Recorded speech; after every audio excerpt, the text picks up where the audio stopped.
दोस्तों एक दिन जाहिद काम से घर आया और अपनी बेटी को गले लगाया। नायाब ने दीवार की तरफ इशारा करते हुए कहा कि बाबा ये मेरा दोस्त है। जैसे ही जाहिद ने पीछे मुड़कर देखा, वहां कोई मौजूद नहीं था। जाहिद थोड़ा परेशान हुआ कि मेरी बेटी का दोस्त कौन है, लेकिन फिर जाहिद ने इस बात को इग्नोर कर दिया, ये सोचते हुए कि शायद ये बच्चों का वहम हो। दोस्तों ये कहानी यहाँ ख़त्म नहीं होती। सोचने की बात तो ये है, एक बच्ची जो अंधे की ताकत से बातें करती है।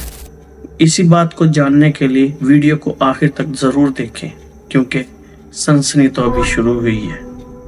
दोस्तों ये कहानी है एक ख़ानदान की जो अपने नए फ्लैट में मुंतकिल हुआ, लेकिन वो किसी और की हदूद में दाखिल हो चुका था। वो बच्ची मुसलसल कहती रही, ये घर हमारा नहीं है, ये तो किसी और का है। दोस्तों अभी तो सिर्फ शुरुआत हुई है, जो आगे होने वाला है वो आपके होश उड़ा देगा, तो वीडियो को आखिर तक जरूर देखिएगा। दोस्तों जाहिद एक आम शख्स था, आम मुलाजमत किया करता था। वो अपनी बीवी सुरैया और अपनी 5 साला बेटी नायाब के साथ नए फ्लैट में मुंतकिल हुआ था। दोस्तों पहले वो लाहौर रहा करते थे, लेकिन अपनी मुलाजमत के चलते जाहिद को अपनी फैमिली के साथ लाहौर से कराची मुंतकिल होना पड़ा। दोस्तों नया अपार्टमेंट जदीद था, बागात थे, बच्चों के खेलने की जगह थी, सब सहूलियात मुयस्सर थी।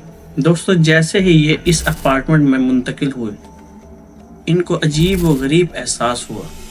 जाहिद की बीवी सुरैया पहले दिन से ही परेशान थी। वो परेशान इस बात से थी, वो अपनी बेटी नायाब को कभी दीवार को घंटों तक तकते देखती रहती, कभी वो पूरी सरार चीजों से बातें करती, अकेले बैठी कमरे में खेलती रहती, मुस्कुराती रहती। ऐसा महसूस होता था जैसे वो किसी नायाब चीज से बात कर रही हो। जैसे ही सुरैया नायाब के कमरे में दाखिल होती, वहां उसे कुछ ना नजर आता। सुरैया बहुत परेशान थी। सुरैया ने जाहिद को बताया कि नायाब आजकल अजीब व गरीब हरकतें कर रही है, लेकिन जाहिद ने कहा बच्चों का ये वहम है, बच्चे इस तरह खेलते रहते हैं। एक दिन नायाब अपने कमरे में बैठी किसी से बातें कर रही थी। सुरैया जैसे ही उसके कमरे में दाखिल हुई, सुरैया ने नायाब से पूछा कि बेटा तुम किस से बातें कर रही हो। नायाब ने मुस्कुराते हुए कहा, मम्मा ये मेरा दोस्त है, ये हमारे साथ रहता है, मगर ये आप लोगों को पसंद नहीं करता। ये सुनकर सुरैया का दिल जोर से धड़कने लगा, मगर फिर सुरैया ने सोचा शायद ये सिर्फ बच्चों का वहम है। वक्त के साथ साथ हालात उस अपार्टमेंट में जाहिद की फैमिली के लिए बद से बदतर होने लगे। एक रात तो सुरैया ने महसूस किया कि उसके बालों में कोई उंगलियां फेर रहा है। जैसे ही सुरैया उठी तो उसने अपने कमरे के अंदर एक अजीब सी खामोशी महसूस की, जैसे कोई गैर मामूली चीज अपने होने का एहसास दिला रही हो, मगर कमरे में कुछ भी नजर नहीं आ रहा था। दोस्तों अगली ही रात जाहिद को महसूस हुआ कि कोई उसके कान में सरगोशी कर रहा है, लेकिन आवाज इतनी धीमी थी कि उसको कुछ समझ नहीं आया, लेकिन एहसास बहुत खौफनाक था। दोस्तों एक दिन ऐसा हुआ कि नायाब अपने खाने में से कुछ नवाले छोड़कर अपनी प्लेट में किसी को खिला रही थी।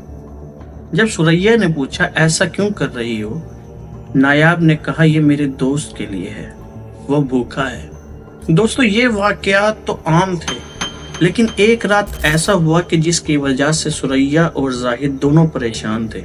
जाहिद और सुरैया बहुत परेशान थे कि ऐसा उनके साथ क्यों हो रहा है। दोस्तों फिर एक रात नायाब अपने कमरे में चीखें मारकर जाग उठी। जब सुरैया और जाहिद भागकर उसके कमरे में पहुंचे तो उन्होंने देखा नायाब डर से कांप रही थी और जाहिद और सुरैया को एक काला और धुंधला साया नजर आया जो आहिस्ता आहिस्ता दीवार में दाखिल हो रहा था। नायाब की आंखें सुर्ख हो गई थी और वो जोर जोर से सांस ले रही थी। नायाब ने अपने माँ बाप को बताया कि वो मुझे साथ लेकर जाना चाहता है। नायाब कांपती हुई बोली। जैसे ही जाहिद ने ये बात सुनी तो उनकी टांगें कांपने लगी और वो परेशान हो गए। दोस्तों जाहिद ने वक्त जाया ना किया, इन्होंने फौरन ही एक आलिम दीन को बुलाया। आलिम दीन ने पूरे घर के अंदर कुरानी आयात का विर्द किया اور پورے گھر میں آب زمزم کے پانی کی چھڑکاؤ کی۔ جیسے اس نے پانی کی چھڑکاؤ کی، پورے گھر سے عجیب سی بو محسوس ہوئی، جیسے کوئی جل رہا ہو۔ دوستو، عالم نے زاہد کو بتایا کہ اس گھر کے اندر ایک معصوم بچے کی روح قید ہے جو کسی کے قبضے میں ہے۔ زاہد نے تحقیقات کی اور تحقیقات کرنے پر پتہ چلا کہ برسوں پہلے اس اپارٹمنٹ میں ایک خاندان رہتا تھا۔ شوہر بہت ظالم تھا، اپنی بیوی کو مارتا تھا۔ ایک دن اس نے غصے میں آ کر ماں اور بیٹی کا قتل کر دیا اور خودکشی کر لی۔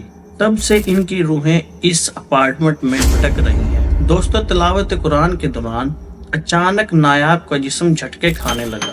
نایاب کی آواز بدل گئی اور وہ غصے میں چیخنے لگی، یہ گھر میرا ہے، اسے کوئی چھین نہیں سکتا۔ دوستو، عالم نے بلند آواز میں سورہ بقرہ کی تلاوت جاری رکھی، یہاں تک کہ نایاب بے ہوش ہو گئی۔ زوردار چیخ کے ساتھ پورے گھر کے دروازے اور کھڑکیاں خود بخود بند ہو گئی۔ جیسے ہی عالم نے اپنی تلاوت بند کی، آہستہ آہستہ وہاں کی منفی اثرات سارے ختم ہوتے گئے۔ تلاوت ختم ہونے کے بعد گھر میں موجود تمام منفی توانائی ختم ہوتی گئی۔ جیسے ہی نایاب کو ہوش آیا، وہ رو پڑی اور عالم نے مشورہ دیا کہ تم فوراً ہی اس گھر کو چھوڑ کر چلے جاؤ۔ دوستو، زاہد اور اس کی فیملی وہ اپارٹمنٹ چھوڑ کر چلے گئے، لیکن وہاں کے پڑوسیوں کا کہنا ہے کہ آج بھی رات کو وہاں پر بچوں کی چیخیں سنائی دیتی ہیں، کسی کے چلنے کی آہٹ، دروازوں کا خود بخود کھلنا اور سرگوشیاں محسوس ہونا۔ کیا واقعی وہاں پر کوئی سایہ قید ہے، یا وہ کسی معصوم کا شکار کر رہا ہے، یا کوئی نیا معصوم اس کا شکار بننے والا ہے؟ دوستو، کیا آپ ایسے ہانٹڈ فلیٹس پر یقین رکھتے ہیں؟ اپنی رائے کامنٹس میں ضرور دیجیے گا۔